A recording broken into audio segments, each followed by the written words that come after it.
ബഹുമാന്യ അധ്യക്ഷൻ ശ്രീ ജയപ്രദീപ്, നമ്മുടെ ഈ പരിപാടി ഉദ്ഘാടനം ചെയ്ത ആദരണീയനായ കരുണാപുരം പഞ്ചായത്ത് പ്രസിഡന്റ് ശ്രീ VS ഗുരു, മുഖ്യപ്രഭാഷണം നടത്തിയ ജില്ലാ പഞ്ചായത്ത് അംഗം ശ്രീമതി മിനി പ്രിൻസ്, നമ്മുടെ ഇവിടെ ആദരിച്ച ബഹുമാന്യ വ്യക്തിത്വങ്ങൾ, ആദരിക്കപ്പെട്ട സ്വീകരണം ഏറ്റുവാങ്ങിയ ബഹുമാന്യ പ്രിയമുള്ളവരെ, വേദിയിൽ സദസ്സിലുള്ള ബഹുമാന്യ വ്യക്തിത്വങ്ങൾ, വളരെ പ്രൗഢമായ ഒരു പരിപാടിയാണ് ഇവിടെ ലൈബ്രറി കൗൺസിലിൻ്റെ നേതൃത്വത്തിൽ സംഘടിപ്പിച്ചിട്ടുള്ളത് എന്നുള്ളത് സന്തോഷം നൽകുന്നതാണ്. അതിലെ ഏറ്റവും ഹൈലൈറ്റ് എന്ന് പറയുന്നത് നമ്മുടെ കുടിയേറ്റ മേഖലയിൽ വിവിധ മേഖലകളിൽ വ്യക്തിത്വം തെളിയിച്ചിട്ടുള്ള ഈ കുടിയേറ്റ കാലത്തിൻ്റെ കുടിയേറ്റ സാംസ്കാരിക ചരിത്രം എഴുതിയ പ്രമുഖരായ ആളുകളെ ആദരിച്ചു എന്നുള്ളതാണ്.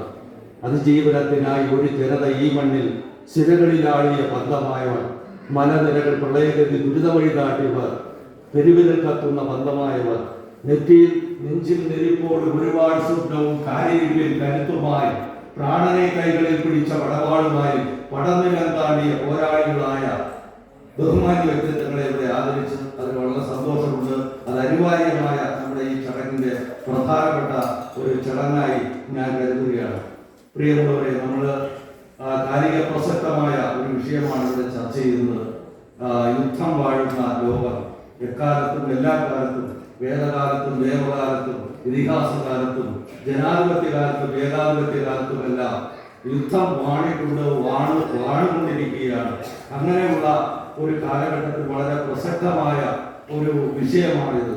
ഒരു നാടിന്റെ മുന്നേറ്റത്തിന്, ഒരു നാടിന്റെ പുരോഗതിക്ക്, ഒരു നാടിന്റെ നേട്ടത്തിന് അതിന്റെ ഉരകല്ലും അടയാളവുമായി മാറിയ വായനശാലകൾ. നമുക്കറിയാം, വിവരസാങ്കേതിക വിദ്യാ വിപ്ലവത്തിന്റെ, വിജ്ഞാന വിസ്ഫോടനത്തിന്റെ, നിർമ്മിത ബുദ്ധിയുടെ ഉദാത്തമായ ഈ കാലഘട്ടത്തിൽ വായന മരിക്കുന്നു എന്നുള്ള വിലാപം നമ്മൾ ഉണ്ട്. എങ്കിൽ പോലും നവമാധ്യമങ്ങൾ ജനകീയമായി തീർന്ന, ജനാധിപത്യവൽക്കരിക്കപ്പെട്ട ഒരു നവമാധ്യമ സംസ്കാരത്തിന്റെ ഊർദ്ധന്യതയിലാണ്, ജാലകത്തിൻ മുറ്റത്താണ്.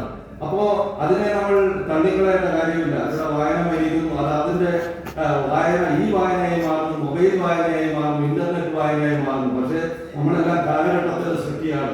ഓരോ കാലഘട്ടത്തിനും അനുസരിച്ചുള്ള പുരോഗതിയും മാറ്റവും അത്യാവശ്യമാണ്. അതിനെ ഉൾക്കൊള്ളുക, പഴയതിനെ ഉൾക്കൊള്ളുക, പുതിയതിനെ അംഗീകരിക്കുക. ആ ഒരു രീതിയിൽ വേണം നമ്മൾ മുന്നോട്ട് പോകുവാൻ എന്ന് അഭ്യർത്ഥിക്കുകയാണ്, പറയുകയാണ്. നമുക്കറിയാം, നമ്മുടെ ഈ കാലഘട്ടം എന്ന് പറയുന്നത് വളരെ സങ്കീർണമാണ്. കമ്പ്യൂട്ടറിന്റെയും വിജ്ഞാനത്തിന്റെയും യന്ത്രത്തിന്റെയും കാലഘട്ടമാണ്. കാലാതീതമായി നടക്കുന്ന ഒരു വിനാശമാണ് യുദ്ധം എന്നുള്ളത് അവിതർക്കിതമായ കാര്യമാണ്. ഞാൻ നേരത്തെ പറഞ്ഞതുപോലെ തന്നെ കാല വ്യത്യാസമില്ലാതെ അനാദിയായ കാലപ്രവാഹത്തിന്റെ ഒരു ചരടിൽ കോർത്തിട്ട മുത്താണെങ്കിൽ അങ്ങനെയുള്ള അനേക മുത്തുകൾ ചേരുന്ന യുദ്ധങ്ങൾ നമ്മുടെ ഈ ലോക കാലഘട്ടത്തിൽ തന്നെ ഉണ്ടായിട്ടുണ്ട്. മനുഷ്യന്റെ ഒരു നീണ്ട പരിണാമചരിത്ര പ്രക്രിയയിൽ രൂപപ്പെട്ടു വന്നതാണ് മനുഷ്യൻ. അതിൽ അതിജീവനവും പ്രതിരോധവും ഉണ്ട്. ഈ അതിജീവനത്തിനും പ്രതിരോധത്തിനും വേണ്ടിയാണ് കാലഘട്ടങ്ങളിൽ നമ്മൾ യുദ്ധം നടത്തിയിട്ടുള്ളത്. ചരിത്രമെടുത്താൽ, ഇതിഹാസപ്പെടുത്താൽ, ഇലിയാഡ് ഒഡീസി, ഹോമറിന്റെ പ്രമുഖ ഗ്രീക്ക് കവി ഹോമറിന്റെ ഇലിയാഡ് ഒഡീസിയിൽ തന്നെ യുദ്ധമുണ്ട്. അതിനുശേഷം മഹാഭാരത യുദ്ധത്തിൽ, രാമായണ മഹാഭാരത യുദ്ധത്തില് 18 അക്ഷൗണികൾ 1,00,000 പേരോളം പങ്കെടുത്ത ഒരു ദിവസം തന്നെ മരിച്ചുപോയ യുദ്ധങ്ങളുണ്ട്. നമുക്കറിയാം, ഒന്നാം ലോക മഹായുദ്ധം, രണ്ടാം ലോക മഹായുദ്ധം, അങ്ങനെ യുദ്ധങ്ങളുടെ ഒരു നീണ്ട ഘോഷയാത്ര എല്ലാ കാലഘട്ടത്തിലും ഉണ്ടായിട്ടുണ്ട്. ഈ യുദ്ധങ്ങളെല്ലാം തന്നെ മനുഷ്യന് കണ്ണീരും ദോഷവും, കണ്ണീരും രക്തവും, അതുപോലെ തന്നെ ജീവിതം കൊണ്ട് എഴുതിയ ചരിത്രമാണ് യുദ്ധം. യുദ്ധം ഒരിക്കലും മനുഷ്യരെ മുന്നോട്ട് നയിക്കുന്നില്ല. യുദ്ധത്തിൽ ജയിക്കുന്നവരാരുമില്ല. യുദ്ധത്തിൽ എല്ലാവരും പരാജയപ്പെടുകയാണ്. മാനുഷികതയും മാനവികതയും സമാധാനവും എന്നേക്കുമായി തകർക്കപ്പെടുന്ന ഒരു സാഹചര്യമാണ്. വേർപാടുകൾ, വിലാപങ്ങൾ, സങ്കടങ്ങൾ എല്ലാം ഉണ്ടാവുന്നു. വേർപാടിന് മുമ്പിലെ വേദനകൾ കൂട്ടിച്ചേർക്കലുകളാൽ നമുക്ക് ഒപ്പിയെടുക്കാൻ കഴിയില്ല. അവനവൻ മാത്രം അറിയാവുന്ന യാഥാർത്ഥ്യങ്ങളുടെ, ദുഃഖങ്ങളുടെ, രോഷങ്ങളുടെ, പ്രതീക്ഷകളുടെ, സ്വപ്നങ്ങളുടെ എല്ലാം ആകത്തുക. അതിതീക്ഷ്ണമായ യുദ്ധാനുഭവ കെടുതികളിലൂടെ മുന്നോട്ട് പോയ എത്രയോ പേർ നിരാകരിക്കപ്പെട്ട സ്വപ്നങ്ങളും പ്രതീക്ഷകളും എല്ലാം തകർന്നടിഞ്ഞു. ഒരു സുപ്രഭാതത്തിൽ നമ്മൾ നല്ല നിലയിൽ ജീവിക്കുന്ന നമ്മൾ ഒരു സുപ്രഭാതത്തിൽ സർവ്വതും നശിച്ച് അഭയാർത്ഥികളായി കഴിയുക എങ്ങനെ നമുക്ക് സഹിക്കാൻ കഴിയും? നമുക്ക് ബുദ്ധിമുട്ടാവുക. അതുപോലെ തന്നെ ലോക ചരിത്രത്തിൽ എത്രയോ പേർ അഭയാർത്ഥികളായി സമാധാനം നഷ്ടപ്പെട്ട് കണ്ണീരിന്റെയും ബുദ്ധിമുട്ടുകളുടെയും സങ്കടങ്ങളുടെയും നടുക്കടലിലേക്ക് ദുരിതത്തിന്റെ നടുക്കയത്തിലേക്ക് എഴുതിയപ്പെട്ട മനുഷ്യ ജന്മങ്ങൾ, എത്രയോ യുദ്ധങ്ങൾ, വിനാശങ്ങൾ. അപ്പോൾ അത് ഭരണാധികാരികളുടെ സാമ്രാജ്യ വിസ്തീർണത്തിനും അധികാരം കയ്യിൽ പിടിക്കുന്നതിനും വേണ്ടിയുള്ള ഒരു ഉപാധിയായി പലപ്പോഴും യുദ്ധം മാറുന്നുണ്ട്. ഒന്നാം ലോക മഹായുദ്ധം 1919 മുതൽ 24 വരെ നടന്ന ഒന്നാം ലോക മഹായുദ്ധത്തിൽ, 14 മുതൽ 18 വരെ നടന്ന ഒന്നാം ലോക മഹായുദ്ധത്തിൽ മരിച്ചത് 2 കോടിയിലേറെ ജനങ്ങളാണ്. ആ കാലഘട്ടത്ത് ജനസംഖ്യ എന്ന് പറയുന്നത് ഒരു 250 കോടി ജനങ്ങളെ ഉണ്ടാവുകയുള്ളൂ. രണ്ടാം ലോക മഹായുദ്ധം നടന്ന 1939 മുതൽ 45 വരെ മരിച്ചത് ഏകദേശം 8 കോടി ജനങ്ങളാണ്. അതിനു മുമ്പ് തന്നെ ആ സമയത്ത് തന്നെ ഹിറ്റ്ലറുടെ നേതൃത്വത്തിൽ നാസിപ്പട 65 ലക്ഷം പേരെ കൊന്നു. അപ്പോൾ ഇത്തരത്തിൽ ദുരന്തങ്ങളുടെ കണ്ണീരിന്റെയും മാറത്തുകയാണ് യുദ്ധങ്ങൾ. പറ്റിയാലും കാമുകിൽ ഒഴിഞ്ഞാലും പറ്റാ കണ്ണീർ കയങ്ങൾ അടവച്ച താഴങ്ങളിൽ കാണാ തീരങ്ങളിൽ എന്ന് പറഞ്ഞതുപോലെ തന്നെ മനുഷ്യന്റെ ജീവിതത്തെ ദുരിത കയത്തിലേക്ക് മാറ്റപ്പെടുന്നു. ഈ 20-ാം നൂറ്റാണ്ടിന്റെ ദശകത്തിൽ തന്നെ നമ്മൾ കാണുന്നതാണ് ഇസ്രയേൽ പാലസ്തീൻ യുദ്ധം. അത് അനാവരണം തുടർന്നുകൊണ്ടിരിക്കുന്നു. നിങ്ങൾക്കറിയാം, നമ്മുടെ സംസ്കാരത്തിന്റെ ഈറ്റില്ലമാണ് ഈജിപ്ഷ്യൻ, അതുപോലെ തന്നെ മെസോപ്പൊട്ടാമിയ. വിവിധ സാമ്രാജ്യങ്ങൾ അരങ്ങുകാണുന്നതാണ്. ഈജിപ്ഷ്യരും സുമേറിയക്കാരും ബാബിലോണിയക്കാരും ഫിനീഷ്യരും കൽദയാന്മാർ, അങ്ങനെ ദൂതന്മാർ, അങ്ങനെ വിവിധ സാമ്രാജ്യങ്ങൾ വാണ കാലം. അവിടെ നിന്ന് തുടങ്ങിയ സംഭവ വികാസങ്ങൾ എത്രയോ കാലമായി അങ്ങനെ പോകുന്നു. ഓട്ടോമൻ സാമ്രാജ്യം 13-ാം നൂറ്റാണ്ടിൽ നിന്ന് പിടിച്ചെടുത്തു. ഫെലിസ്തീൻ എന്ന് പറയുന്ന പിന്നീട് പാലസ്തീനായി.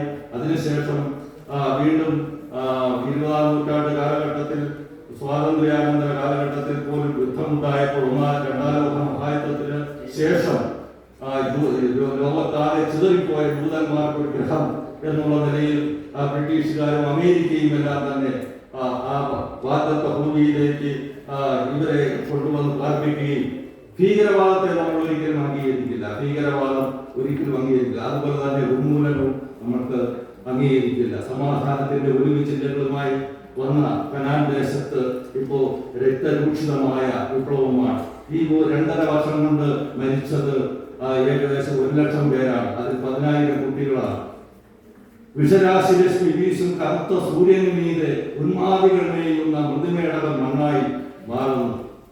വാഗ്ദത്ത ഭൂമിയിൽ നിന്ന് ആട്ടിമോടിക്കപ്പെട്ട ജന്മാന്തര സ്വപ്നങ്ങൾ, വെടിയാരവങ്ങളിൽ വിലയം കൊണ്ട കോലാം കൊണ്ട് പിറവി ഉടഞ്ഞ ഗലീലിയൻ വെടിനിലങ്ങൾ, കുഞ്ഞു പെൺപിറാക്കൾ തൻ പിഞ്ചിതത്തളം ചുവന്ന ചോർന്നാൽ സ്നാനം കഴിച്ച ജ്ഞാനഘട്ടം, ജനതയുടെ പിതാവേ നിന്റെ മണത്തിരിപ്പെരിക്കൽ ദുരിതദത്തമാം മൽപ്പരപ്പോ, ഇസഹാക്ക് ഇസ്മായിലെ നിങ്ങൾ തന്നെ ആകാശം താരങ്ങളറിഞ്ഞ വഴിപ്പറപ്പോ, ഗാബുൽക്കായി കുരിശേറ്റിയുള്ള പിന്മാറക്കാരുടെ ഗണിത പഞ്ചാംഗം, ഉന്മൂലനം സിദ്ധാന്തം നമ്മൾ അംഗീകരിക്കില്ല.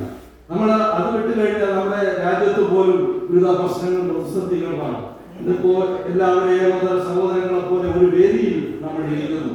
മതത്തിന്റെയും ജാതിയുടെയും മതവിദ്വേഷത്തിന്റെയും പേരിൽ ജനങ്ങളെ തമ്മിൽ വിഭജിക്കുന്ന ഒരു രീതി നമ്മുടെ രാജ്യത്ത് കടന്നു വരികയാണ്. നാടിൻ ഹൃദയം പത്തും എടുത്തും കൊടുത്തു പോയവ ചോരയിൽ എഴുതി ഒഴുക്കി ഉറപ്പിച്ച സിംഹാസനങ്ങൾ. ക്രിസ്ത്യാനിക്കൊരു സ്വാതന്ത്ര്യം, ഹിന്ദുവിനൊരു സ്വാതന്ത്ര്യം, മുസ്ലിമീന് ഒരു വേറൊരു സ്വാതന്ത്ര്യം, ജൂതന് വേറൊരു സ്വാതന്ത്ര്യം. കൊല്ലരുത് എന്ന് വിലപിച്ച ജ്ഞാനവൃദ്ധരാം ഗുരുക്കന്മാർക്ക് ആദ്യമരണം. ശിവരൂപമാർന്ന ഒരു അരുവിപ്പുറങ്ങൾ, ശിവനൊഴിച്ച എത്രയോ ശിലകൾ, രാമശിലകൾ. സംസ്കാരത്തിന് മിനാരങ്ങൾ ഉടച്ച് പുതിയ സംസ്കാരത്തിന് മുദ്രകൾ ചാർത്തും, ഉണങ്ങാൻ മറക്കും കറുത്ത മുദ്രകൾ. ഇതൊക്കെ നമ്മുടെ രാജ്യത്തിന്റെ ഒരു കറുത്ത പാടുകളായി അവശേഷിക്കുന്ന രീതി കൊണ്ട് രാജ്യത്തെ ജനങ്ങളെ തമ്മിൽ വിഭജിക്കുകയും വേർതിരിക്കുകയും ചെയ്യുന്ന ഒരു രീതി. അതും യുദ്ധത്തിന്റെ വേറൊരു തന്ത്രമാണ്. ഒരിക്കലും യുദ്ധം നമുക്ക് സമാധാനം തരുന്നില്ല, മാനവികത തരുന്നില്ല. നമ്മുടെ ജീവിതത്തിന്റെ ബുദ്ധിമുട്ടുകളിലേക്കും വറുതിയിലേക്കും മറ്റും നമ്മൾ എടുത്തെറിയപ്പെടുകയാണ് നമ്മൾ ചെയ്യുന്നത്. അതുകൊണ്ട് നമ്മൾ ലൈബ്രറി പ്രവർത്തകർ, സാംസ്കാരിക പ്രവർത്തകരെല്ലാം യുദ്ധത്തിന് എതിരായ ഒരു ബോധം ഉണ്ടാവേണ്ടത് അനിവാര്യമാണ് എന്ന് നിങ്ങൾക്കെല്ലാം പോകാൻ തിരക്കുള്ളതുകൊണ്ട് ഞാൻ കൂടുതൽ ദീർഘിപ്പിക്കുന്നില്ല. പരിപാടി പെട്ടെന്ന് അവസാനിപ്പിക്കേണ്ടത് രാജാക്കാട് നിന്നൊക്കെ ആളുകളുണ്ട്. അതുകൊണ്ട് ഞാൻ അധികം ദീർഘിപ്പിക്കുന്നില്ല. ഈ പരിപാടിയിൽ പങ്കെടുത്ത എല്ലാവർക്കും നന്ദി അറിയിച്ചുകൊണ്ട് നിർത്തുന്നു. നന്ദി, നമസ്കാരം.